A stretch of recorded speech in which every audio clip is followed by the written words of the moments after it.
Welcome back, and today we're going to take a look at 8 different knives, all of which are under $30, all made by the same company, Schrade. And these are their Delta Class knives. Now I recommend 3 of these, and I'm going to use this as an opportunity to explain what I'm looking for in a high value knife at this price point. So let's go ahead and get started. Alright, so first off, why would I spend my money on knives from Schrade of all companies? Well, the way I see it is this. It's important that we know that they're worth the value because these are knives that might show up in a big box store and you'd actually have access to them very quickly instead of having to wait to buy them online. And when you're talking about competition in a big box store, it's a lot more sparse, trust me. Like you have knives that are $50 in 8CR. So something that is $30, which all of these are 30 or less, in OS 10, well, that is not only competitive, that's like going to absolutely wipe the floor with everyone else. But among these, some are good and some are not. So I want to talk about exactly why that is, and maybe this will help you be discerning. In the future, when you go to stores, you can kind of pick out which ones are going to be good and bad right up front. So let's go ahead and start with the fixed blade and get that out of the way. This was the first one I bought, and one of the reasons why I went down the rabbit hole of trying out all of these Delta Class knives. This is the Adder, like I said, and it has a hollow grind, sub 3-inch blade with a surprisingly comfortable handle and a decent sheath. What wasn't decent about it was the pocket clip, the belt clip, which was basically useless. It didn't have any retention. It made it sit too high on the belt. There was just nothing good about it. Thankfully, the sheath has plenty of attachment points for a bunch of different ways to carry it. I like to carry this one in the pocket attached to a belt so I can just simply pull it out, and yeah, it's very, very easy, and I like that kind of system. It's very cheap as well. You can obviously get a utility clip, you can get a couple of other attachment points, you can even use it as scout carry, whatever you like. But this is actually pretty good, and this came in under 20 bucks, about $15 right now. The only place I was able to find it is Knife Center. I hope they come back in stock in other places, but yeah, this one is a home run. Okay, now we're going to get into the folding knives, and we'll start with this knife right here. Now, each of them have names. This is called the Scramble, and I don't dislike this knife at all. It has a very comfortable handle. It is tip up right hand only, which is kind of unfortunate, but comfortable, yes. OS 10, good, and like 25 bucks. All of those things are great. I have 2 little problems with it though. First one is the grind. This is a recurve blade and a compound, and it's like a recurve Tonto. There aren't many people out there who have a sharpener on them that's going to do a good job sharpening this knife. Like, I'm thinking about it, and there really aren't that many that are going to do a great job with it. So I think it's unfortunate, but I think I'm going to have to say no to recommending this knife simply for the fact that this is not a grind that everyone's going to have an easy time sharpening. And even though it's in a better steel like OS 10, you're going to have to sharpen it, especially if you're using it every single day. So, I would skip this particular one. There's going to be better options for you. The next one on the list is going to be the Ventricle. And it kind of makes sense. You know, kind of looks like gills of a shark or something along those lines. So that's cool. That's a neat name and a cool design. It has a coated blade. Once again, OS 10. There's a couple issues I have with it. I mean, obviously it has a tip up carry, which isn't great. It is more comfortable than I expected. But the other thing that I think is just slightly off the mark is the detent. It's a little on the light side. Very acceptable, to be fair. It's very much acceptable, but I am a snob at this point, and so those things I start to notice. You could fix this by bending this in just a slight amount, but I think that can create even more issues. So it's also possible that I have a version that maybe my individual unit is a little bit looser on the detent. But yeah, for that reason and the fact that it is mostly for design that this knife exists, I would say skip it. There's better knives on the table. Okay. So next up, now I'm going to try not to go down a rabbit hole and talk about how I feel about assisted opening knives. But this is one of the few, actually the only assisted opening knife on the table. I didn't know that when I bought it. But yeah, It is a Tanto blade shape, coated blade. Not the greatest of grinds. And I'm not a huge fan of partial serrations. Some, however, do love it. And if you really love it, hey, this is not actually that bad. The G10 is actually very grippy and well designed. The pocket clip is fine.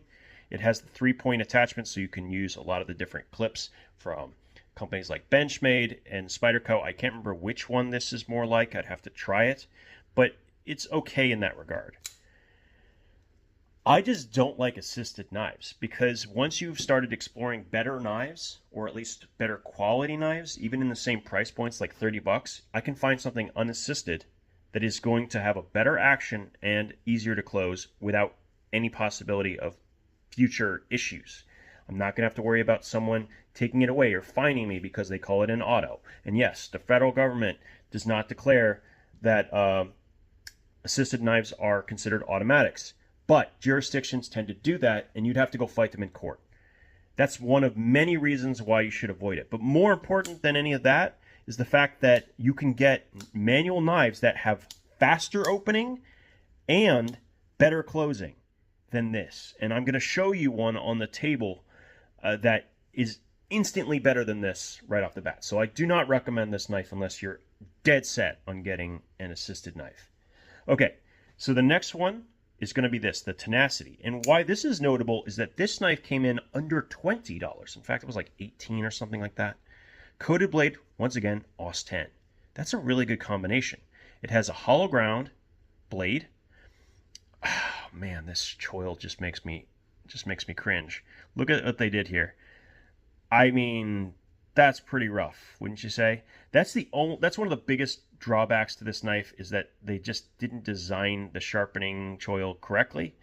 And if you can get over that, it's still a pretty damn good sub $20 purchase. I don't know if that's how much this will be in a store, but I was able to get this on Amazon for pretty good price.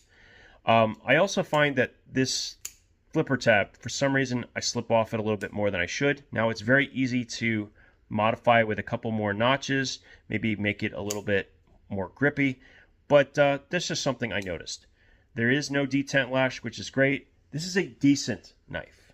Not great, but decent. And I'm using that in the context of being $20 and also potentially being something available in big box stores. Now, the last three are all pretty good, I gotta say. We'll start with this one, which is the most appealing visually. At least it was when I went to go purchase it. I like the looks of this knife quite a bit. But the what's it called? The Divergent is also the only knife on the table with AUS 8, which is so disappointing because this knife at this price, which would have been about 30 bucks, 28 I think or something, in AUS 10 would have been, wow, that would have been very, very good. But no, as is in AUS 8, that's pretty mediocre steel. I'm well past accepting that in this price range. I'm okay with it at the $20 price point, but I'm done. I'm done with AUS 8 for the most part when they can get access to something better. And when you look at all these other knives all in the same basic price point, what was the point? Why would you just if it costs $2 or $3 more, make it $30, right? And give me AUS 10. So I tentatively recommend it because it's built pretty nicely. It's got a pretty good clip system that is reversible. One of the few that's on this list that actually has a reversible clip. So there's some good parts here. It's just that, man, AUS 8. Why did they do that? Okay, moving on. We're going to get to two that I actually really, really like. So the first one is this. It's called the Inert. It is a Wharncliffe blade, very, very stout, full flat grind. And yeah, there isn't much to dislike about this knife at all. So $25 for this knife. And what was really strange is that this knife says on the website that it's in AUS 8, but it's actually not. This knife is in AUS 10, and it was true on the packaging. It was true on the blade. So that is a really pleasant surprise because it is an incredibly comfortable aluminum handle with texture and a decent clip. I like this knife quite a bit. About 3¼ inch blade. yeah, this was some that would make top 10 of pretty much any sub $30 list. This is a very, very, very good knife for what you're getting. The combination is just right for the price point. But even that knife gets beaten by this one. So this is called the Steelhead. It has a tanto blade shape with a hollow grind that is coated. Came very, very sharp out of the box. It actually has the best of all of them when it comes to the sharpening choil. It has a full forward finger choil, and the action is actually very, very good. Deep carry pocket clip, came almost centered. It has slightly less aggressive jimping, which I appreciate because this jimping on these is actually a little bit too much, in my opinion.